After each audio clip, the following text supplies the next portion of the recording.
बहुत बहुत स्वागत है आप सभी का आपके अपनी YouTube channel SPS study point पर। मैं सोनू आप सभी दोस्तों का हार्दिक स्वागत करता हूं। दोस्तों, आज के इस क्लास के अंतर्गत हम डिस्कस करेंगे बीएससी सेकंड सेमेस्टर केमिस्ट्री, जिसमें आज हम सॉल्व करेंगे bio organic and medicinal chemistry के 5वें यूनिट के कुछ महत्वपूर्ण टॉपिक और उनसे रिलेटेड जो आपके एग्ज़ाम में प्रश्न बनेंगे वो किस प्रकार के प्रश्न बनेंगे और कौन सा टॉपिक इम्पॉर्टेंट हो जाता है आपके एग्ज़ाम की दृष्टि से। तो इन सभी टॉपिकों का डिस्कशन आज की इस क्लास में होगा।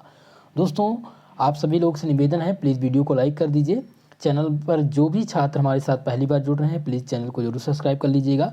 इससे पहले यानी कि 4 यूनिट के हमने इम्पॉर्टेंट क्वेश्चन और इम्पॉर्टेंट टॉपिक का डिस्कशन कर दिया है, तो आप लोगों को वीडियो जरूर देख लीजिएगा। उसका लिंक डिस्क्रिप्शन बॉक्स में आपको मिल जाएगा।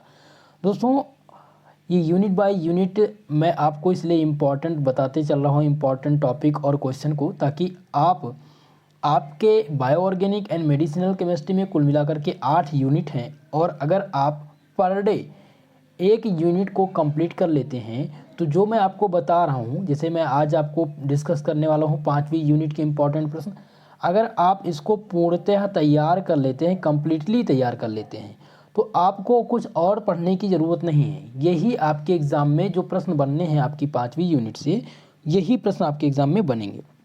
तो इसीलिए मैं यूनिट बाय यूनिट आपको इम्पॉर्टेंट दे रहा हूँ, ताकि आप लोग अपनी तैयारी अच्छे से कर सकें। दोस्तों, इसका सॉल्व भी मैं आपको बताने का प्रयास करूँगा। सबसे पहले मैं क्वेश्चन को डिस्कस करूँगा कि वो कौन से क्वेश्चन हैं जो आपके एग्ज़ाम में पूछे जाएंगे। उसके बाद में हम टॉपिक को डिस्कस करते हैं कि जैसे स्पेक्युलेटिव क्या होता है, यूनिट सेल क्या होता है, साथ ही साथ ब्रेवियस लेटिस क्या होता है, ब्रैग्स का इक्वेशन क्या है, इन सभी बातों का डिस्कशन हम करेंगे। तो सबसे पहले हम क्वेश्चन को देख लेते हैं कि कौन से प्रश्न आपके एग्जाम में बनने वाले हैं। तो पहला प्रश्न देखिए दोस्तों, जो आपके एग्जाम में बन सकता है वह what are the crystalline and amorphous solid give the main difference between them, यानी क्रिस्टलीय तथा अक्रिस्टलीय ठोस क्या हैं, उनमें मुख्य अंतर का वर्णन कीजिए, यानी मेजर डिफरेंस आपको बताना है। ये प्रश्न पहला बन सकता है। ठीक है, ये हालांकि आपके एग्ज़ाम में नहीं आना है, ये प्रश्न आपके एग्ज़ाम में नहीं बनेगा। जो इम्पॉर्टेंट है वो मैं आपको बताऊंगा। ठीक है, तो आपको यहाँ पर केवल और केवल क्रिस्टलाइन सॉलिड को और एमॉर्फस सॉलिड को तैयार करना है। ये हो सकता है कि very short answer type question में पूछ लिया जाए। नेक्स्ट क्वेश्चन देखिए, जो दूसरा क्वेश्चन है वो क्या बन सकता है, वो है differentiate the clearly between the molecular crystal, covalent crystal, ionic crystal and metallic crystal, give their characteristic. दोस्तों, यहाँ पर पूछा गया है मॉलिक्यूलर क्रिस्टल के बारे में कि मॉलिक्यूलर क्रिस्टल क्या होता है, कोवैलेंट क्रिस्टल, आयनिक क्रिस्टल और मेटालिक क्रिस्टल क्या होता है, इसके बारे में बताना है। और इसके कितने जो है लक्षण आपको बताने हैं, यानी कि उनके गुणों को भी आपको प्रदर्शित करना है। तो साथ ही साथ आपको तैयार क्या करना है, इसमें कोवैलेंट और आयनिक और मेटालिक क्रिस्टल को आप तैयार करिएगा कि कोवैलेंट क्रिस्टल क्या होते हैं। ये शॉर्ट में तैयार करना है आपको। ठीक है, केवल और केवल शॉर्ट में तैयार करना है, लॉन्ग आंसर टाइप क्वेश्चन को डिस्कशन नहीं करना है आपको, केवल और केवल शॉर्ट में तैयार क्या करना है, आयनिक क्रिस्टल को और मेटालिक क्रिस्टल, यही दो इंपॉर्टेंट है। तीसरा क्वेश्चन है जो सबसे इंपॉर्टेंट है और 100% आपके एग्जाम में ये प्रश्न पूछा जाएगा। यहाँ पर है right A short note on the following. पहला दिया गया स्पेस लैटिक्स, दूसरा है यूनिट सेल और तीसरा दिया गया क्यूबिक लैटिक। तो आपसे शॉर्ट नोट लिखने के लिए भी आ सकता है और very short answer type question, यानी जिसे अति लघुत्तरीय प्रश्न कहते हैं, जिसकी सीमा शब्द सीमा जो होती है वो 50 शब्दों की होती है, यानी 50 शब्द में आपको इसका आंसर लिखना होता है।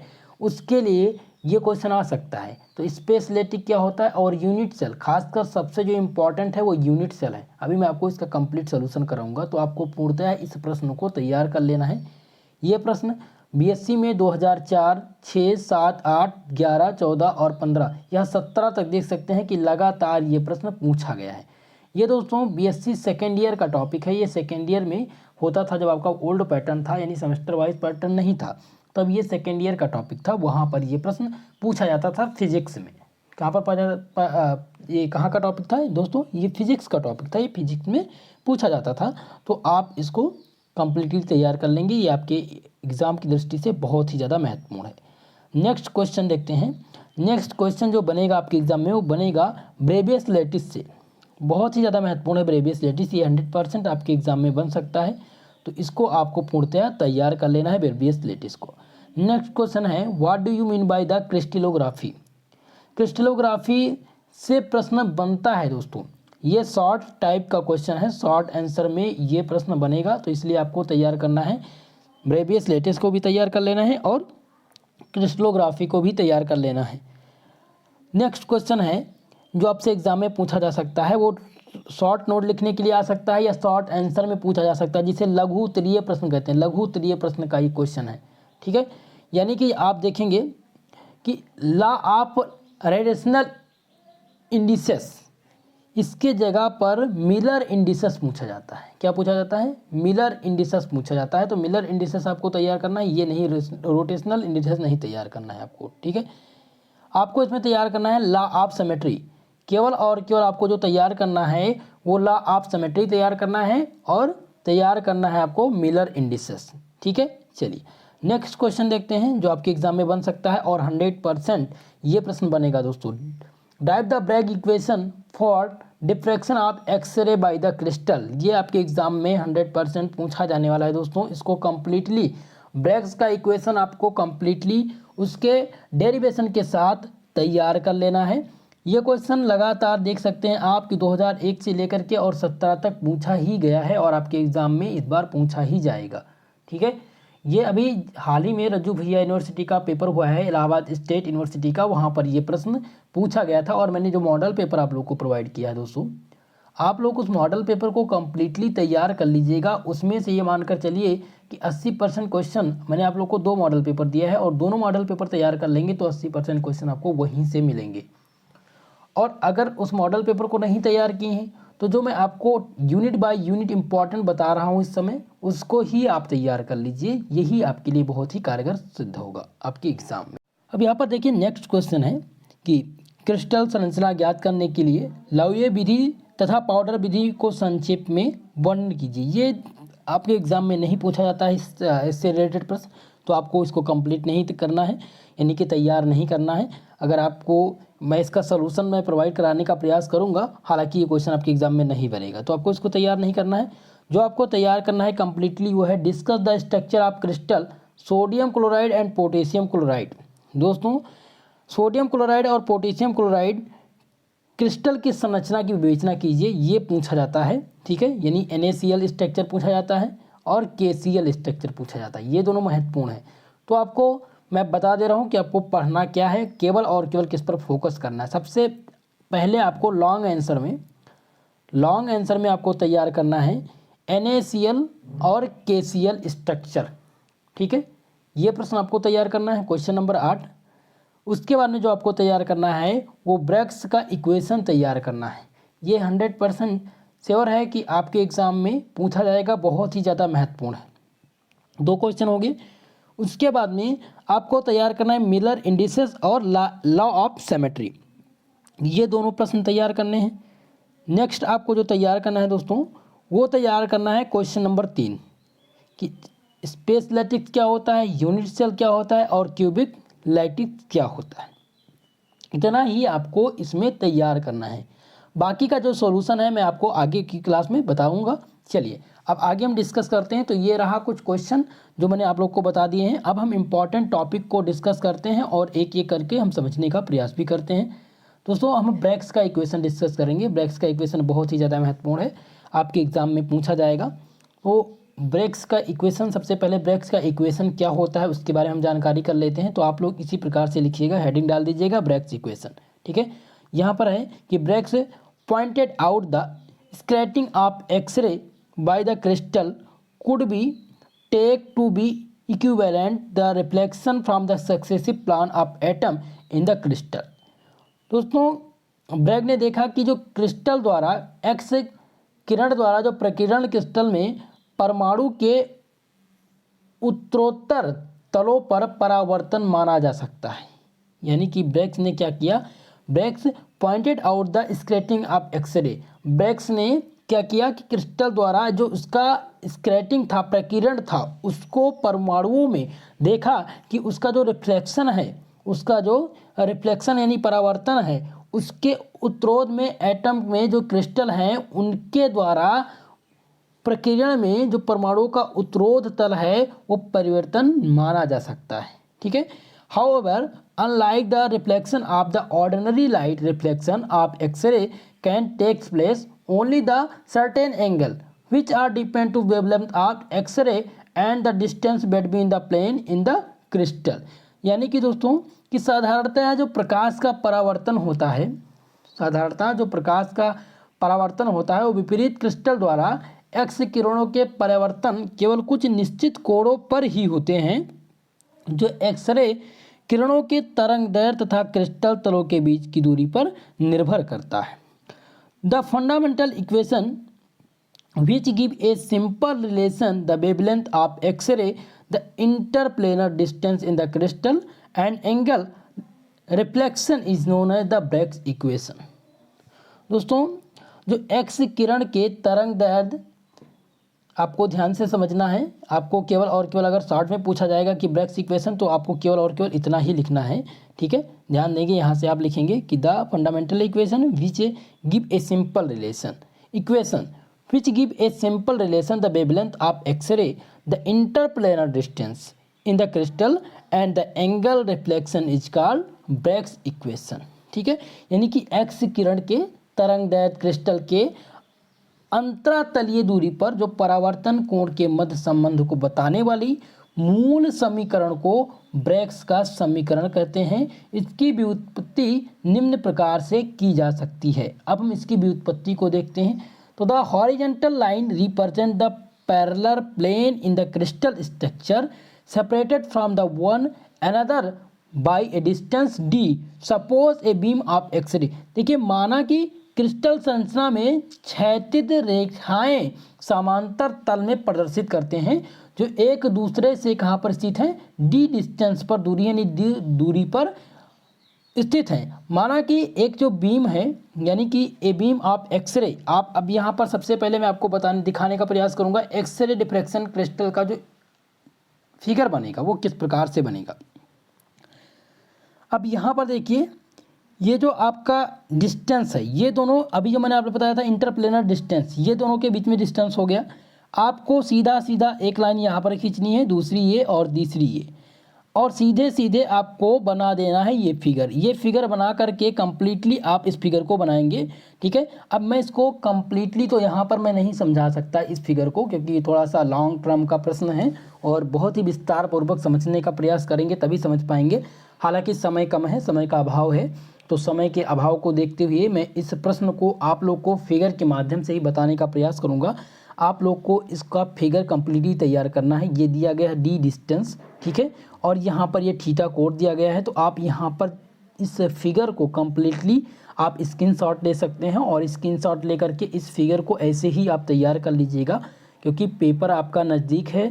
तो आपको अब समझाने का या टॉपिक को डिस्कस करने का बहुत ही ज़्यादा समय नहीं है। कुछ महत्वपूर्ण टॉपिक हैं जिनका मैं डिस्कशन करने का प्रयास करूंगा।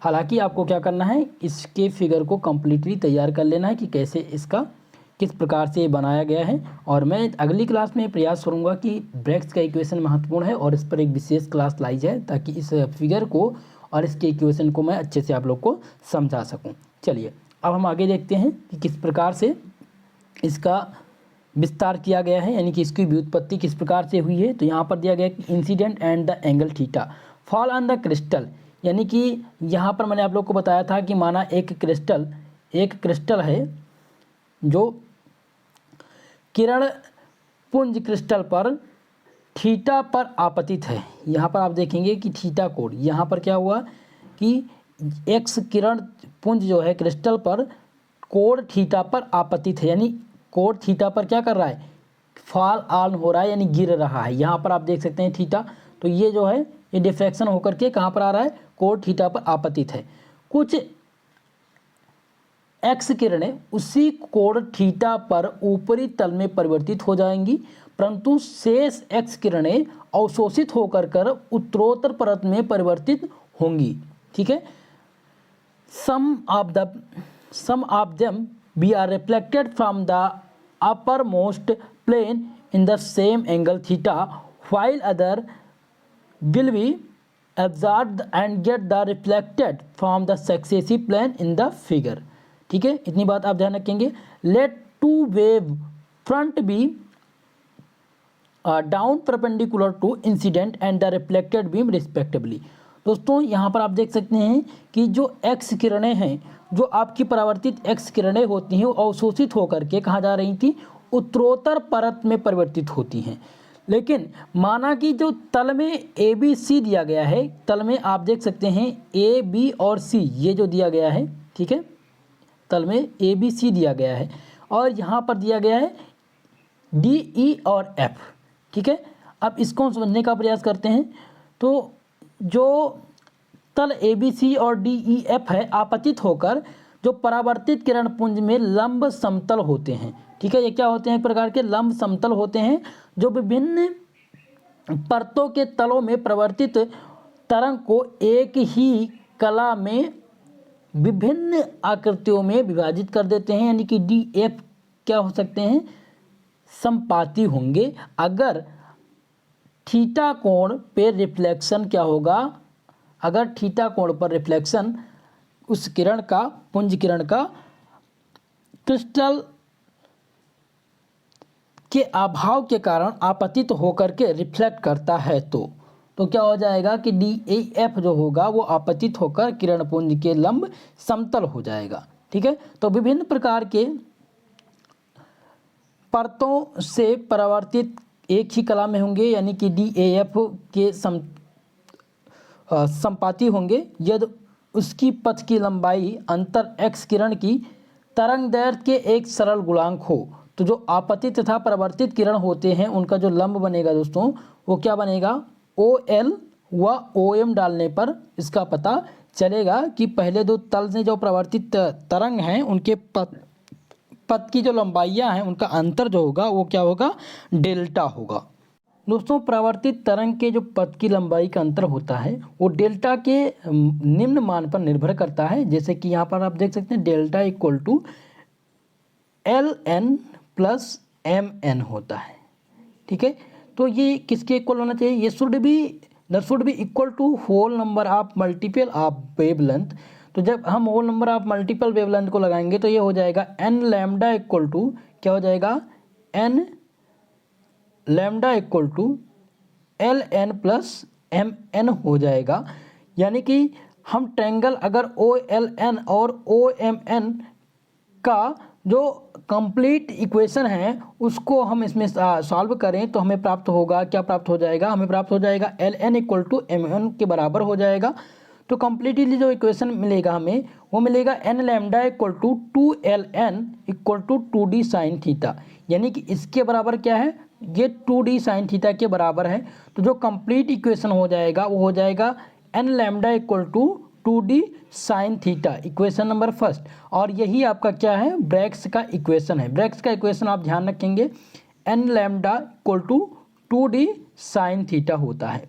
चलिए, तो this is called the Bragg's equation, the reflectant corresponding to n equal to 1 for the given series of plane is known as the first order reflection, the reflection corresponding to n equal to 2 the second order reflection. दोस्तों समीकरण first को क्या कहते हैं, Bragg's का समीकरण कहते हैं। और यदि थीटा एन लैम्डा के मान ज्ञात हों तो डी के मान की गणना की जा सकती है। यानी कि जो डी का मान है वो निकाला जा सकता है जब थीटा एन और लैम्डा के मान आपको पता हो। और साथ ही साथ दोस्तों आपको ध्यान देना है कि अगर n बराबर 1 हो, जो इक्वेशन में n बराबर 1 दिया गया for the given series of the plane, तो इसको क्या कहा जाता है, इसको फर्स्ट ऑर्डर रिफ्लेक्शन कहा जाता है। और n बराबर अगर 2 हो तो इसको सेकेंड ऑर्डर रिफ्लेक्शन के नाम से जानते हैं, ठीक है। तो आपको ब्रैग्स का इक्वेशन कंप्लीटली तैयार करना है। अब जो इम्पॉर्टेंट क्वेश्चन है वो है what do you understand by the Bravais lattice, give the pictorial description. यानी कि ब्रेवाइस जालक से आप क्या समझते हैं, सचित्र वर्णन कीजिए। तो ब्रेवाइस जालक को आप समझ लेंगे सबसे पहले, बहुत ही महत्वपूर्ण ब्रेवियस जालक। According to the Bravais 1848 are the shape space lattice can be expressed by the 14 different geometrical system. यानी कि ब्रेवियस 1848 के अनुसार, ब्रेवियस ने 1848 में एक खोज की और इसके अनुसार सभी आकाशीय जालक यानी स्पेस लैटिक को 14 विभिन्न ज्यामितीय निकायों द्वारा व्यक्त किया जा सकता है। The net are called the Bravais lattice, यानी कि इन जालकों को क्या कहते हैं, ब्रेवियस लैटिक कहते हैं। जो 14 प्रकार के विभिन्न ज्यामितीय निकाय द्वारा व्यक्त किए गए हैं, इन्हीं जालकों को ब्रेवाइस जालक कहते हैं।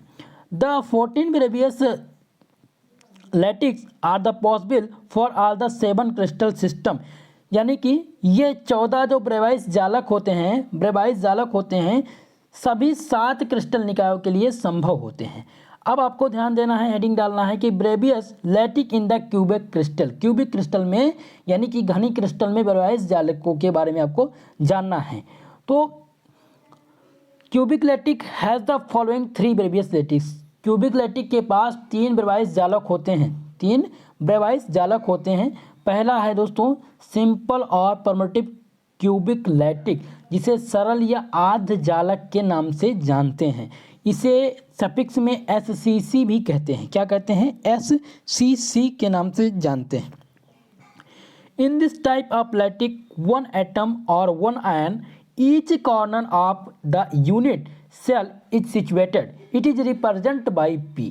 दोस्तों इस प्रकार के जालक को, यानी कि सरल या आर्ध जालक में इकाई सेल के प्रत्येक कोने पर एक परमाणु का आयतन स्थित होता है और इसे P से प्रदर्शित करते हैं।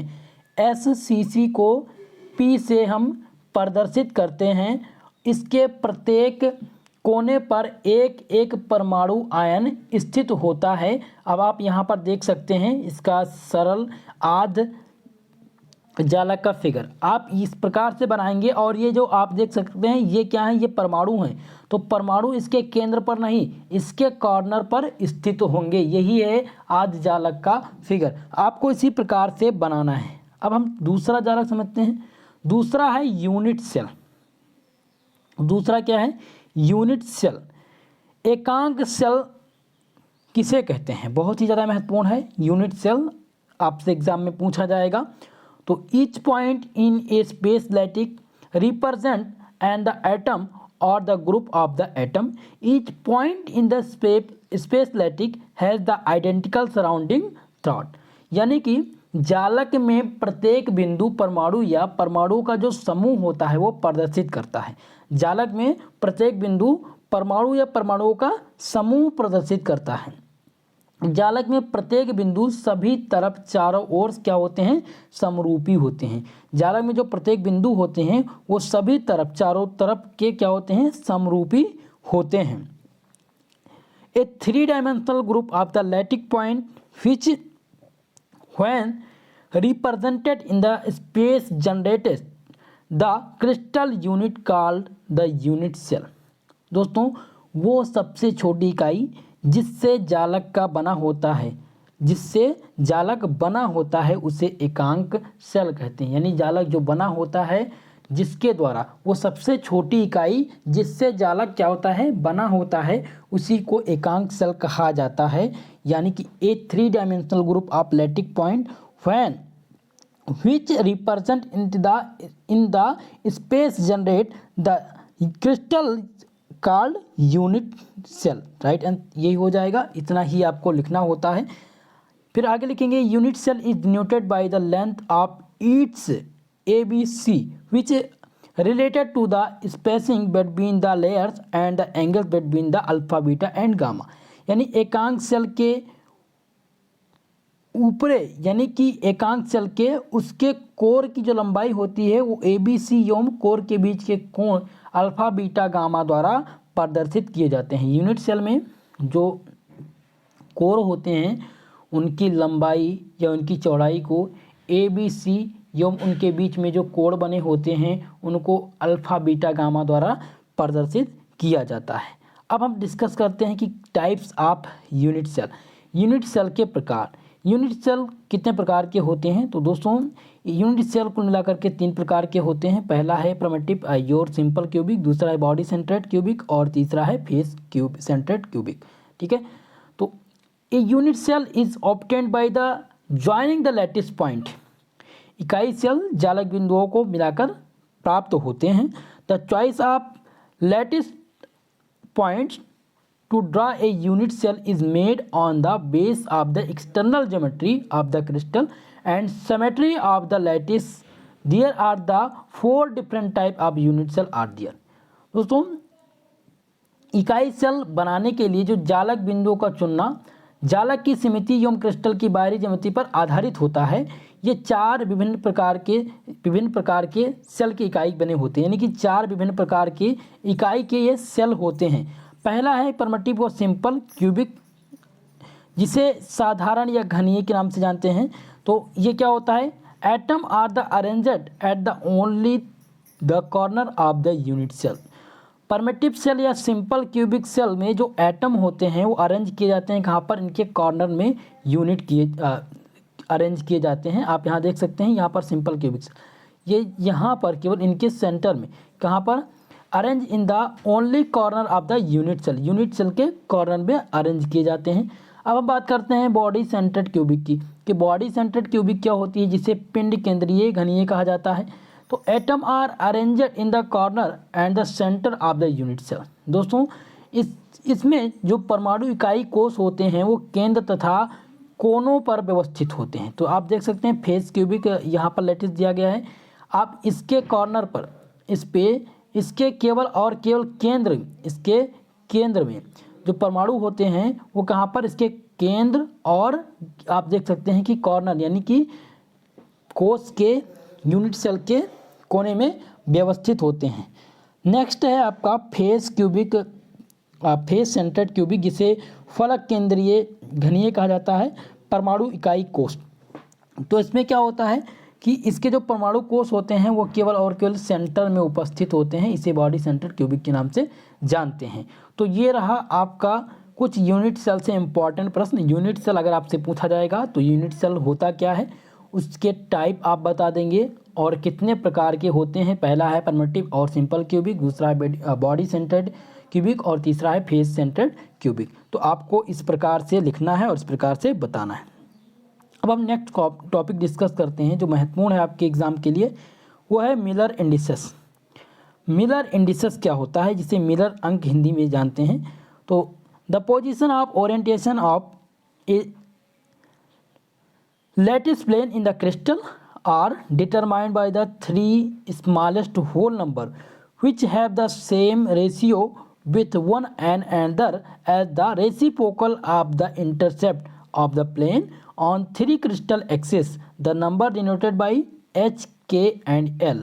दोस्तों किसी जालक तल की स्थिति, बिंदु तथा अविन्यास ज्ञात करने के लिए 3 न्यूनतम पूर्णांक ज्ञात किए जाते हैं, जिन्हें वही अनुपात होता है, जिनमें क्या होता है, वही अनुपात होता है जो कि जालक तल द्वारा क्रिस्टल के अक्ष पर काटे गए अंतःखंडों में व्युत्क्रमों में होता है। इन पूर्णांकों को h, k, l से प्रदर्शित करते हैं तथा इसके उस तल में जो उपस्थित परमाणु हैं उनको क्या कहते हैं, उन्हीं को मिलर इंडिसेस कहते हैं। तो कम्प्लीटली जितने भी इम्पॉर्टेंट थे वो मैंने आप लोग को बता दिए हैं। अब आपको मैं लास्ट बार भी बता रहा हूँ कि आपको क्या क्या पढ़ना है, आप नोट कर लीजिएगा। 5वीं यूनिट में आपको क्या पढ़ना है, पहले आपको तैयार करना है मिलर इंडिसेस। क्या तैयार करना है दोस्तों, मिलर इंडिसेस। दूसरा आपको तैयार करना है यूनिट सेल, यूनिट सेल के टाइप्स कितने होते हैं। तीसरा आपको तैयार करना है ब्रैग्स का इक्वेशन। और चौथा जो आपको तैयार करना है इस टॉपिक में, वो तैयार करना है NaCl और KCl का स्ट्रक्चर। साथ ही साथ आपको इसमें तैयार करना है FCC face cubic crystal, BCC और SCC। साथ ही साथ आपको एक टॉपिक और तैयार करना है, लॉ ऑफ सिमेट्री तैयार करना है। बस इतना ही आपको इस 5वें यूनिट से तैयार करना है। ऑब्जेक्टिव जिनका एग्ज़ाम होना है उनके लिए, जिनका एग्ज़ाम ऑब्जेक्टिव होना है उनके लिए 5वीं यूनिट बहुत ही ज़्यादा महत्वपूर्ण है। यहाँ से बहुत ही ज़्यादा प्रश्न पूछे जाते हैं, तो आप लोग कम्प्लीटली इसको तैयार कर लीजिएगा। कल की क्लास में हम डिस्कस करेंगे complete model solve paper. Complete model solve paper discuss करने वाले हैं, जो आपके एग्ज़ाम में आप सभी को काफ़ी मदद देगा। तो दोस्तों ये वीडियो आपको कैसी लगी कमेंट करके ज़रूर बताइएगा। आज के लिए बस इतना ही, मिलते हैं नेक्स्ट क्लास में, तब तक के लिए जय हिंद जय भारत।